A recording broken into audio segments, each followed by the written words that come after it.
മിശിഹായിൽ സ്നേഹം നിറഞ്ഞവരെ, നോയമ്പുകാലം 9-ാം ദിവസത്തിലേക്ക് നമ്മൾ പ്രവേശിക്കുകയാണല്ലോ.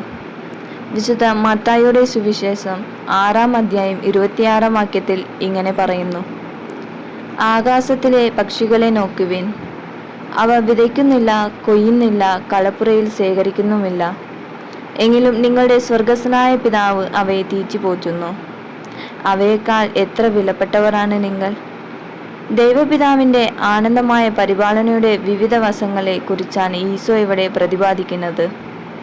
ഉത്കണ്ഠ മൂലം ദൈവപരിപാലനയോടെയാണ് ജീവിതം മുന്നോട്ടു പോകുന്നത് എന്ന സത്യം നമ്മൾ മനസ്സിലാക്കണം. നിങ്ങളുടെ ഉത്കണ്ഠയെല്ലാം അവിടുത്തെ ഏൽപ്പിക്കുവിൻ, അവിടുന്ന് നിങ്ങൾക്ക് ശ്രദ്ധാലയമായി ഇരിക്കും എന്ന് വിശുദ്ധ പത്രോസ്ലീഹ നമ്മെ ഓർമ്മിപ്പിക്കുന്നു.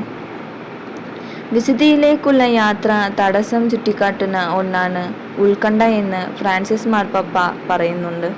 ദൈവപരിപാലനയുടെ വലതുകരം എപ്പോഴും നമ്മുടെ കൂടെ ഉണ്ടായിരിക്കുമെന്ന് ഭക്തിവിശ്വാസത്തോടെ ജീവിക്കാനായിട്ട് നമ്മൾ പരിശ്രമിക്കാം.